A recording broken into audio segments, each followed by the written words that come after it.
किया हुआ है। चलिए फोकस करेंगे कॉपी कनेक्शन में आज के मैनेजमेंट से, और आज बात होने वाली है जेके पेपर के मैनेजमेंट से। हमसे खास चर्चा करने के लिए जुड़ रहे हैं कंपनी के प्रेसिडेंट और डायरेक्टर एएस मेहता, जिनसे चर्चा होगी सप्लाई की दिक्कतों, महंगे कच्चे माल और लॉजिस्टिक्स कॉस्ट पर। लेकिन बातचीत करने से पहले आपको बता दें कि जेके पेपर आखिर करती क्या है। पेपर कंपनी है, जाहिर तौर पर 1962 में इस कंपनी की शुरुआत हुई थी और भारत के कॉपी पेपर सेगमेंट में ये मार्केट लीडर है। तो जो आपके दफ्तरों में, स्कूल्स में जो फोटोकॉपी मशीन्स लगी होती हैं, उसमें जो कागज़ लगता है वो ये कंपनी बनाती है। कोटेड पेपर, पैकेजिंग बोर्ड्स भी ये बनाती है। काफ़ी बड़ी कंपनी उस स्पेस में भी है। उड़ीसा, गुजरात, तेलंगाना में 3 पल्प और पेपर मिल्स जो है इनके पास हैं, और इनकी सालाना क्षमता जो है वो करीब 7.5 लाख टन के आसपास है। और हमारे साथ एएस मेहता साहब जुड़ गए। मेहता साहब, बहुत बहुत स्वागत आपका ईटी नाउ स्वदेश पर। सबसे पहला सवाल तो मैं लूँगा, जो ओपनिंग अप हो रही है अब धीरे धीरे इकोनॉमी की, हम देख रहे हैं कोविड के संकट से सब लोग धीरे धीरे बाहर निकल रहे हैं, स्कूल्स फिर से खुल रहे हैं, ऑफिसेज फिर से खुल रहे हैं। जाहिर तौर पर आपकी कंपनी के लिए, आपके सेक्टर के लिए डिमांड काफ़ी हद तक बढ़ती हुई दिखाई दे रही होगी। इस समय डिमांड का आउटलुक क्या दिख रहा है आपको? देखिए, जो आपने सवाल पूछा, पेपर की जो डिफरेंट कैटेगरीज हैं और उनका डिफरेंट एप्लीकेशन है। तो जो एजुकेशन का सेक्टर है उसमें राइटिंग प्रिंटिंग पेपर है और कोटेड पेपर है। कुछ हद तक पैकेजिंग बोर्ड भी उसमें जाता है। कवर जो होते हैं, रजिस्टर, नोटबुक्स एंड बुक्स के। और ज़्यादातर इसमें मैपलिथो पेपर होता है, जिसको हम राइटिंग प्रिंटिंग कैटेगरी में बोलते हैं। एंड कॉपियर पेपर भी उसमें जाता है, क्योंकि बच्चों का प्रोजेक्ट वर्क होता है, फाइल्स होती हैं, सबमिशंस होते हैं, प्रेजेंटेशन होते हैं। तो ये सारे जो पेपर हैं उनकी डिमांड, जब से ये बात आई, स्कूल कॉलेज खुलने शुरू हो गए, अब कुछ और खुल रहे हैं और 1 अप्रैल से बिल्कुल नॉर्मल खुल जाएंगे। तो इन सब प्रोडक्ट की डिमांड काफ़ी रोबस्ट है। मैं कहूँगा कि कॉपियर पेपर की डिमांड तो जो प्री कोविड लेवल का जो जो लेवल था डिमांड का, वो आ चुका है, रादर उससे कुछ बेटर ही है।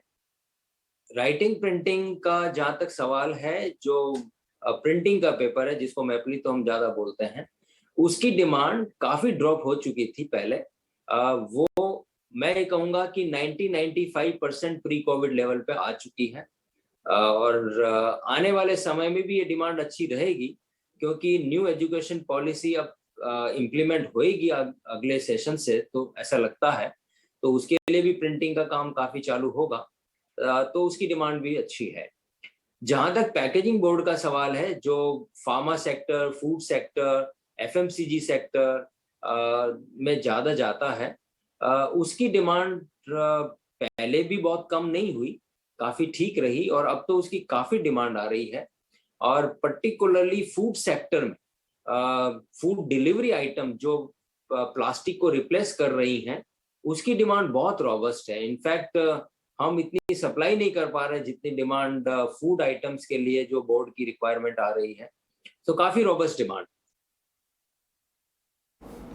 बिल्कुल मेहता साहब, काफ़ी रोबस्ट डिमांड है जैसा आप बता रहे हैं। अलग अलग सेगमेंट से स्कूल कॉलेज खुल गए हैं, पैकेजिंग सेक्टर में डिमांड बढ़ रही है। जाहिर तौर पर इसकी वजह से हम प्राइस भी बढ़ते हुए देखेंगे यहाँ से आगे। किस तरह का प्राइसिंग ट्रेंड आप देख रहे हैं, और क्या आपकी कंपनी कोई प्राइस हाइक लेने का विचार कर रही है आने वाले समय में? देखिए, प्राइस ट्रेंड की जहाँ तक हम बात कर रहे हैं, मैं कहूँगा कि प्रेडोमिनेंटली जो इनपुट कॉस्ट बढ़ रही हैं, इनफैक्ट आज अगर मैं बात करता हूँ, आज शाम को क्या प्राइस हो सकती है उसका भी अंदाजा लगाना मुश्किल हो रहा है इस टाइम में। तो इनपुट कॉस्ट का जो प्रेशर है उसकी वजह से प्राइस इंक्रीजेस हो रहे हैं। डिफरेंट कैटेगरीज में डिफरेंट प्राइस इंक्रीज हुए हैं, लेकिन अगर मैं पिछले 1 साल से या 6 महीने से कंपेयर करूँ, तो हर कैटेगरी में अलग अलग प्राइस इंक्रीज हुए हैं।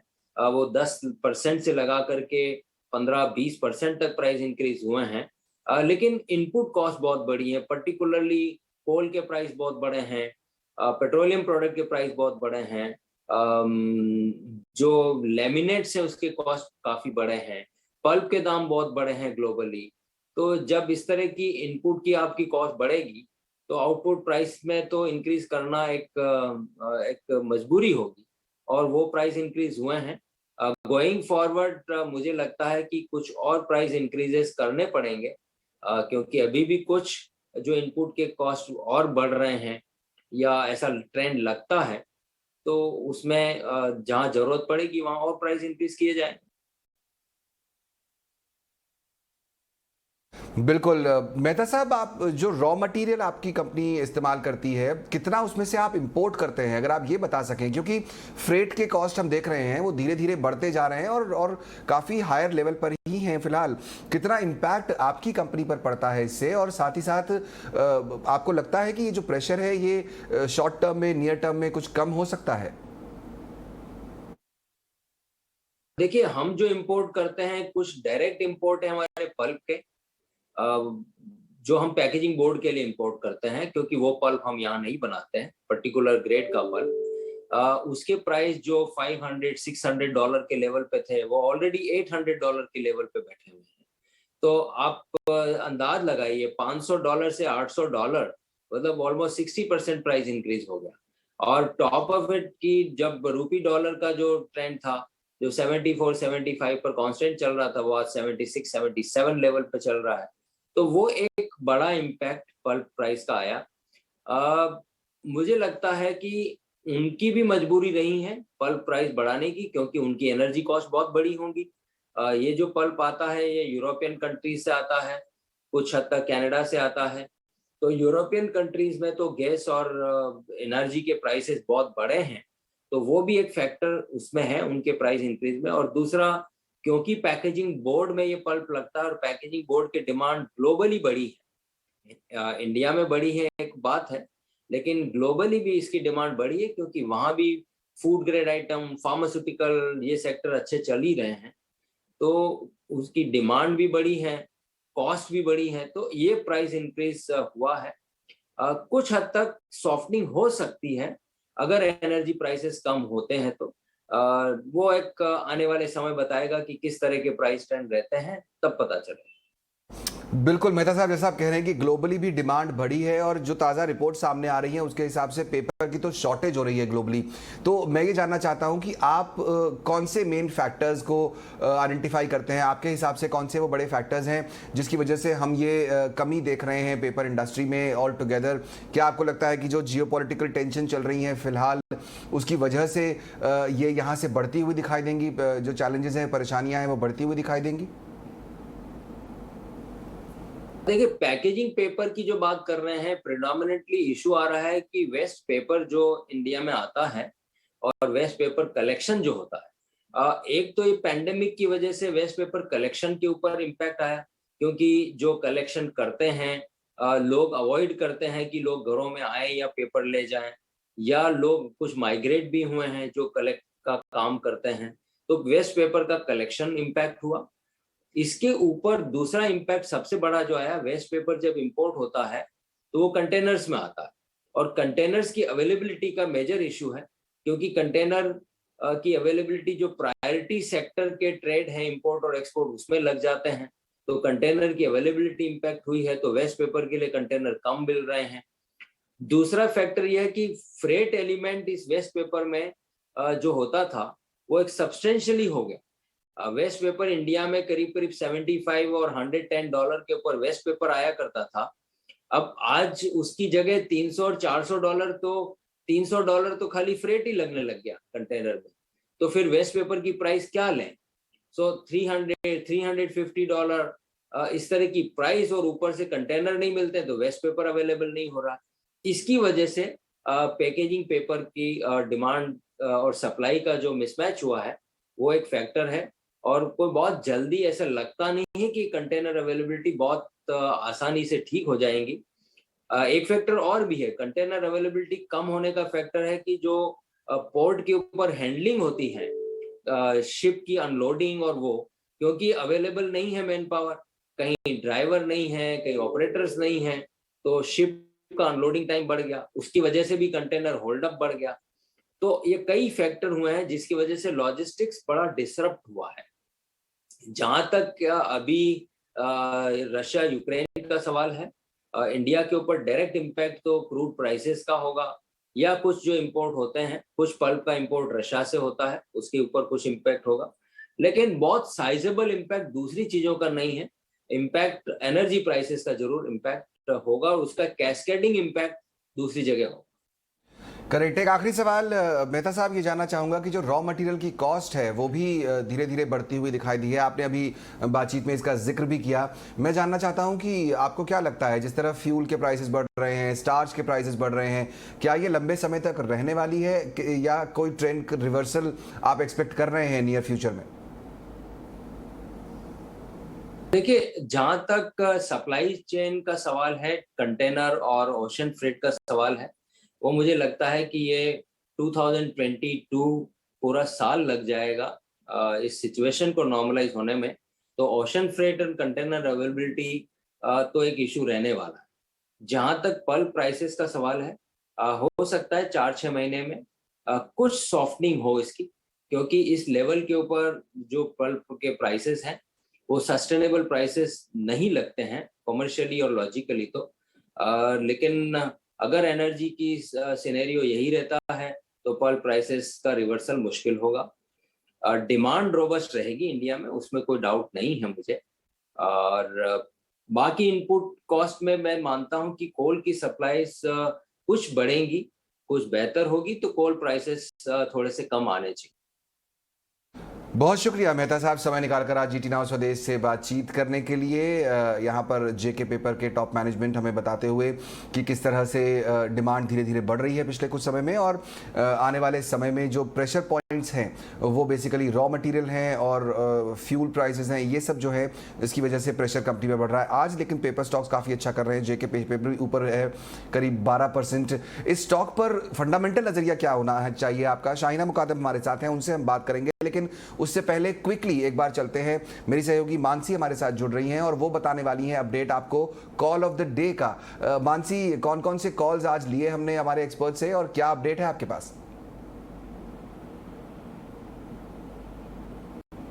जब हमने टेक्निकल एनालिस्ट से उनकी कॉल्स जानी और उसके बाद उन कॉल्स को समझने की कोशिश की, बाजार खुलने से पहले जो कॉल्स उन्होंने दी थी और उसके बाद जहां एक्शन दिखा है वो मैं आपके सामने रख रही हूं। चिराग कबानी की राय एमसीएक्स पर आती हुई दिखी थी। एमसीएक्स पर उन्होंने खरीदारी की राय दी थी। 1450 के टारगेट सुझाए थे, 1330 के स्टॉप लॉस इन्होंने मेंटेन करने के लिए कहा था। आज दिन की शुरुआत से ही प्लेटफॉर्म स्टॉक्स यानी कि इन्वेस्टमेंट कंपनियों से जुड़े जो स्टॉक्स इसमें अच्छी तेजी देख रहे हैं, और इस इंडस्ट्री का एक काउंटर एमसीएक्स करीब 5.5% की बढ़त दिखाते हुए। तो क्लियरली चिराग की राय जो है सही और सटीक साबित होती हुई दिखी। वहीं संतोष मीना ने चंबल फर्टिलाइजर पर, फर्टिलाइजर स्पेस भी एक्शन में है, और चंबल फर्टिलाइजर पर जब सुबह उन्होंने राय दी, 440 के टारगेट सुझाए थे, 404 का स्टॉप लॉस तब उन्होंने बताया था। और दिन के साथ साथ चंबल फर्टिलाइजर में भी अच्छी तेजी देखने को मिली है। करीब 420 अंकों की बढ़त के साथ 1.5% की तेजी दिखाते हुए चंबल फर्टिलाइजर अब भी हरे निशान में कायम है। तो ये दो टॉप कॉल्स जो कि हिट साबित होती हुई दिखी। कॉल ऑफ द डे हम लोग जीटी नाउ स्वदेश पर हम और हमारी पूरी टीम आपको सुबह ला कर देती है, और हम फॉलो अप भी देते हैं आपको सटीक नज़रिया एक्सपर्ट्स का। हम बात कर रहे थे जेके पेपर की। हमारे साथ शाहिना मुकादम जी जुड़ गई हैं, जिनसे जानते हैं कि पेपर स्टॉक्स पर और स्पेसिफिकली जेके पेपर पर क्या व्यू बन रहा है उनका। शाहिना, बहुत बहुत स्वागत आपका जीटी नाउ स्वदेश पर। मैनेजमेंट को आपने सुना, उनकी कुछ दिक्कतें हैं यहाँ पर, चाहे वो ट्रांसपोर्ट को लेकर हो या फिर जो जियोपॉलिटिकल टेंशन चल रही है उसकी वजह से, लेकिन ब्रॉडली डिमांड रोबस्ट बता रहे हैं पेपर इंडस्ट्री के लिए। जेके पेपर आज 12-12.5% ऊपर। ब्रॉडली क्या व्यू बनेगा इस पर आपका? Hello, good afternoon to you and all viewers. देखिए, जैसे आप जेके पेपर्स की स्पेसिफिकली अगर बात करें तो उनका अगर क्वार्टर बाय क्वार्टर आप देखें तो परफॉर्मेंस इम्प्रूव हो रहा है, ये सही बात है। और जैसे जेके पेपर के मैनेजमेंट ने हमको बताया कि 2019-2020 अच्छे साल थे, सॉरी मतलब we did not see good numbers, but अभी जो क्वार्टर के जो नंबर्स आ रहे हैं उस हिसाब से जो 2018 में जो परफॉर्मेंस था उसको वी हैव जस्ट स्टार्टेड, हम वो नंबर्स पे हम स्टार्ट किए हुए मैच करने को, बिकॉज ये सब जो प्रॉब्लम्स वो बता रहे थे, जैसे paper industry as a whole, if you see जो global, it is more global industry है। जैसे पेपर इंडस्ट्री के जो प्राइजेस है ऑफ पेपर, वो दे ट्रैक, जो ग्लोबली प्राइजेस होते हैं वो ट्रैक होते हैं, और लास्ट 2 years में 1920 में demand for overall paper itself, writing paper specially, काफी कम हो गया था। उस हिसाब से यहाँ पे वॉल्यूम्स में काफी कम हो गए थे, और raw material prices last 2 years में स्टेबल या थोड़ा ऊपर हो गया था, बिकॉज अवेलेबिलिटी कम था। तो यहाँ पर उनके सभी पेपर स्टॉक्स के, if you not only JK paper, margins पे काफी इम्पैक्ट हुआ था, वॉल्यूम्स पे इम्पैक्ट हुआ था, रेवेन्यूज पे इम्पैक्ट हुआ था। But if you see last 2-3 quarters, quarter by quarter सभी के नंबर्स अभी इम्प्रूव हो रहे हैं। सो आई थिंक अगर अभी आप मुझे पूछे कि कैसा लगता है JK paper specifically, I think it is almost touching its all time high. जो भी हमने करेक्शन देखा था लास्ट कपल ऑफ मंथ्स में, अभी जो स्ट्रॉन्ग अपमूव हुआ है, it is actually recovered and covered all that decline. अभी यहाँ से अगर ये मार्केट सस्टेन होता है, और अगर क्रूड ऑयल जो हाई प्राइसेस है वो मतलब इम्पैक्ट हमारे, I mean it is possible that domestic भी इम्पैक्ट होगा, because we may see increase in price of diesel and petrol etcetera. Now अगर वो सब नहीं होता है तो performance of JK Paper for next year काफी अच्छा इम्प्रूव होगा। सो आई थिंक अगर इन्वेस्टर को खरीदना है तो वन शुड स्टार्ट से, अगर आप 1/3 या 1/2 खरीदिए, don't take the full amount now, because अभी भी काफी वेरिएबल्स, इंटरनेशनल ग्लोबल वेरिएबल्स अभी भी इम्पैक्ट कर सकते हैं margins. But I think you can go ahead and buy some quantity, because उनका जो दूसरा पेपर प्लांट उन्होंने पैकेजिंग पेपर का लगाया है गुजरात में, आई थिंक दैट उसका फुल इम्पैक्ट सिर्फ नेक्स्ट ईयर आएगा, मतलब 2023 में उसका अच्छा इम्पैक्ट आ सकता है प्रॉफिटेबिलिटी। और जो मेन उनका प्रोडक्ट अभी है विच इज राइटिंग पेपर, वहां पे ऑल्सो इम्प्रूवमेंट काफी अच्छा होगा, because they are fully integrated plant. तो ये दोनों चीज, अगर क्रूड ऑयल प्राइसेस वापस से घट जाते हैं, इम्पैक्ट नेगेटिव नहीं होता है on EBITDA margins, and the overall global scenario improve for logistics, I think next year will be a very good year for paper industry. तो हम थोड़ा बहुत एक्सपोजर स्टार्ट कर सकते हैं, I think, in the paper industry, end of course JK paper among the largest. And specially अगर आप valuation देखो, I should add this, valuation उसका काफी, अगर ये जो क्वार्टर का परफॉर्मेंस मेंटेन करते हैं नेक्स्ट ईयर, तो valuation will just be in low double digit, which is very attractive. P बहुत अच्छा, तो अट्रैक्टिव लेवल पर है, और लेकिन चूंकि ऑल टाइम हाई के आसपास चल रहा है, तो जाहिर तौर पर धीरे धीरे इन्वेस्ट करना बेटर स्ट्रैटेजी होगी। थोड़ा थोड़ा पैसा लगाएं, क्योंकि स्टॉक ऑलरेडी बहुत चल चुका है, आज भी देख रहे हैं 12-13% ऊपर है, एक साथ ज्यादा निवेश नहीं करना चाहिए। बहुत शुक्रिया शाहिना, समय निकालकर हमें डिटेल में जेके पेपर के बारे में समझाने के लिए। चलिए